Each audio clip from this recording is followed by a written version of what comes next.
ഇന്നെൻ്റെ അനിയത്തി കല്യാണം കഴിഞ്ഞിട്ട് രണ്ടാമത്തെ ദിവസം വീട്ടിൽ വരുന്നതാണ് കേട്ടോ. കുറേ ദിവസം മുന്നേ ഉള്ള വീഡിയോ ആണ്.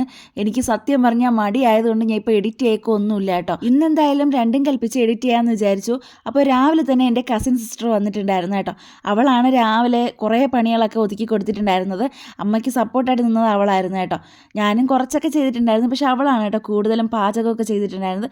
അത് കഴിഞ്ഞ് കുറേ കഴിഞ്ഞപ്പോഴത്തേക്കും കുഞ്ഞമ്മയൊക്കെ വന്നിട്ടുണ്ടായിരുന്നു. അപ്പോൾ ബാക്കി പിന്നെ അവരെല്ലാവരുമായിട്ട് ഒതുക്കുകയാണ്. നോക്കി പോയപ്പോഴത്തേക്കും അവളുടെ മക്കളുമായിട്ട് കളിയാണ് കേട്ടോ. അപ്പം പെട്ടെന്നൊന്നും ആരുമായിട്ട് അത്ര കമ്പനി ആവത്തില്ല, പക്ഷേ ഇവരോട് അത്രയും അറ്റാച്ച് ആയി കേട്ടോ. ഇതിന് മുന്നേ അവരെ കണ്ടു പരിചയമുണ്ട്, പക്ഷെ അത്ര മിണ്ടത്തില്ല. പക്ഷേ ഈ ഒരു കല്യാണത്തോടെയാണ് കേട്ടോ അവർ ഇത്രയും കമ്പനി ആയിട്ടുണ്ടായിരുന്നത്. അങ്ങനെ കുറേ കഴിഞ്ഞപ്പോഴത്തേക്കും അനിയത്തി ഹസ്ബൻഡായിട്ട് വന്നിട്ടുണ്ടായിരുന്നു. അവരെ വിളിക്കാൻ പോയത് ചേട്ടനും കസിനൊക്കെ ആയിട്ടാണ് കേട്ടോ. ഈ ഒരു സാരി അവളുടെ മന്ത്രകോടിയായിരുന്നേ. നല്ല ഭംഗിയുണ്ട് കേട്ടോ. പക്ഷെ അന്ന് കണ്ടതിനെക്കാട്ടിലും കുറച്ചും കൂടെ ഭംഗി എനിക്ക് ഇന്ന് അവൾ ഉടുത്തപ്പോഴാണ് കേട്ടോ എനിക്ക് തോന്നിയിട്ടുണ്ടായിരുന്നത്. പിന്നെ ഈ സാരി അവൾ വേറെ ഇതെന്നാണ് കേട്ടോ പറഞ്ഞിട്ടുണ്ടായിരുന്നത്. കല്യാണത്തിന് മുന്നേ ആയാലും അവളങ്ങനെ സാരി ഉടുക്കത്തില്ല, പക്ഷേ ഇത് വലിയ കുഴപ്പമില്ലാതെ ഉടുത്തിട്ടുണ്ടായിരുന്നു കേട്ടോ. നല്ല ഭംഗിയുണ്ടായിരുന്നു. എന്തായാലും അവർ വന്ന സമയം തൊട്ടേ നമ്മൾ സത്യം പറഞ്ഞ സാരി ഉടുത്ത കാര്യമാണ് കേട്ടോ പറഞ്ഞുകൊണ്ടിരുന്നത്. അവൾ ഒറ്റയ്ക്ക് ഉടുത്തു എന്നൊക്കെ പറഞ്ഞിട്ട്. ഇതെൻ്റെ രണ്ട് കസിനാണ് കേട്ടോ. അപ്പോൾ അവർ രണ്ടും കൂടെ എന്തോ ഞാൻ വീഡിയോ എടുക്കുന്നതിനെ പറ്റി പറഞ്ഞുകൊണ്ടിരിക്കുകയായിരുന്നു. ഇവർ മൂന്നുപേരായിട്ടാണ് കേട്ടോ വിളിക്കാൻ പോയിട്ടുണ്ടായിരുന്നത്. അപ്പോൾ അതിനുശേഷം പിന്നെ അവളുമായിട്ട് ഓരോ കാര്യങ്ങളൊക്കെ സംസാരിച്ചുകൊണ്ടിരിക്കുകയായിരുന്നു. പിന്നെ ഞങ്ങളുടെ വീട്ടിൻ്റെ അടുത്തുള്ള റിലേറ്റീവ്സാണ് കേട്ടോ ഇവരൊക്കെ. എൻ്റെ കൊച്ചിൻ്റെ മക്കളൊക്കെയാണ്. അപ്പോൾ അവരും വന്നിട്ടുണ്ടായിരുന്നു. ഞങ്ങളുടെ ചെറുപ്പത്തിലായാൽ പോലും ഇവർ എപ്പോഴും നമ്മുടെ വീട്ടിലായിരിക്കും കേട്ടോ. ഓരോ കാര്യമൊക്കെ പറഞ്ഞുകൊണ്ട് ചുമ്മാ വെറുതെ ഇരിക്കും. അപ്പോൾ അതൊക്കെ കഴിഞ്ഞിട്ട് ഞങ്ങൾ നേരെ ഫുഡ് കഴിക്കാനാണ് കേട്ടോ പോയിട്ടുണ്ടായിരുന്നത്. സദ്യയാണ് പ്രിപ്പയർ ചെയ്തിട്ടുണ്ടായിരുന്നത്.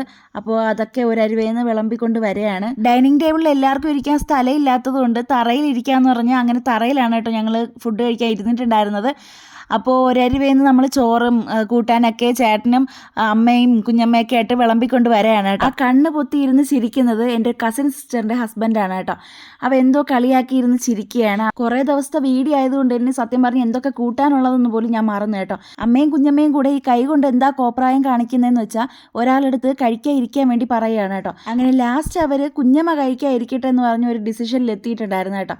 അപ്പോൾ പിന്നെ ചേട്ടനും അമ്മയും കൂടെ ബാക്കി വിളമ്പലൊക്കെ ആയിരുന്നു. പിന്നെ സ്പെഷ്യലായിട്ട് ചിക്കൻ ഉണ്ടായിരുന്നു കേട്ടോ.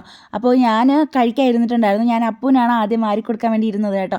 അതിനുശേഷമാണ് ഞാൻ കഴിച്ചിട്ടുണ്ടായിരുന്നത്. ഞാനും ചേട്ടനും കൂടെ ഒരു ഇലയിലാണ് കേട്ടോ കഴിച്ചിട്ടുണ്ടായിരുന്നത്. സ്ഥലം ലാഭിക്കാമല്ലോ എന്ന് വിചാരിച്ചിട്ടും പിന്നെ വലിയ ഇലയായിരുന്നു കേട്ടോ ഒരെണ്ണം.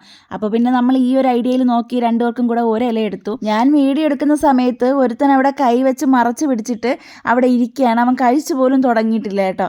ഞാൻ വീഡിയോ എടുക്കുന്ന സമയത്ത് ഓരോരുത്തരുടെയും മുഖത്തുള്ള എക്സ്പ്രഷൻ കാണുമ്പോൾ സത്യം പറഞ്ഞ ചിരിയാണ് കേട്ടോ വരുന്നത്. ഞാൻ ഇപ്പോൾ എഡിറ്റ് ചെയ്യാൻ സമയത്ത് ഓരോന്നിരുന്ന് നോക്കുമ്പോൾ എനിക്ക് സത്യം പറഞ്ഞ ചിരി വരുന്നുണ്ട് കേട്ടോ. മര്യാദയ്ക്കിരുന്ന് ചോറ് കഴിച്ചുകൊണ്ടിരുന്ന ആളാണ് കേട്ടോ. ഞാൻ വീഡിയോ എടുക്കുന്നത് കണ്ട ഉടനെ തന്നെ അടുത്ത് പപ്പടം പൊക്കി എടുക്കുകയാണ്. പിന്നെ എന്തൊക്കെ എന്നെ കളിയാക്കിക്കൊണ്ട് പറഞ്ഞുകൊണ്ട് കുഴച്ച് തിന്നെയാണ് കേട്ടോ. പക്ഷെ ഞാൻ വീഡിയോ എടുക്കുന്നത് പോലും ശ്രദ്ധിക്കാതെ എൻ്റെ അനിയത്തി ഹസ്ബൻഡും എൻ്റെ കസിനും എല്ലാവരും ബാക്കി കഴിക്കുന്നുണ്ട്. ഈ കൂട്ടത്തിൽ ഇനിയും കുറേ റിലേറ്റീവ്സ് ഉണ്ട് കേട്ടോ. ഇപ്പം കൂടുതലും ഇരിക്കുന്നത് പപ്പയുടെ റിലേറ്റീവ്സ് ആണ്. ഇനിയും കുറേ കസിൻസ് ഒക്കെ ഉണ്ട് കേട്ടോ. അവരും ഇനി വരാനൊക്കെ ഉണ്ട്. അപ്പോൾ അവരൊന്നും വന്നിട്ടില്ല കേട്ടോ. അങ്ങനെ എല്ലാവരും പോയി ലാസ്റ്റ് വീട് ഒഴിഞ്ഞ ഒരു ഇതിലായിരുന്നു കേട്ടോ. നല്ല ബഹളമായിരുന്നു ഒരു വീട്. പെട്ടെന്ന് സൈലൻ്റ് ആയതുപോലെ ആയിപ്പോയി കേട്ടോ. പിന്നെ ഞാനും ചേട്ടനും അമ്മയും അപ്പുക്കുട്ടനും അമ്മച്ചി മാത്രമായി. ലാസ്റ്റ് എൻ്റെ അനിയത്തിയൊക്കെ പോകുന്ന വീഡിയോ പോലും എനിക്ക് എടുക്കാൻ പറ്റിയിട്ടുണ്ടായിരുന്നില്ല കേട്ടോ. അപ്പോൾ ഇന്നത്തേക്ക് ഇത്രയേ ഉള്ളൂ. അടുത്ത വീഡിയോയിലൂടെ കാണാം. ബൈ.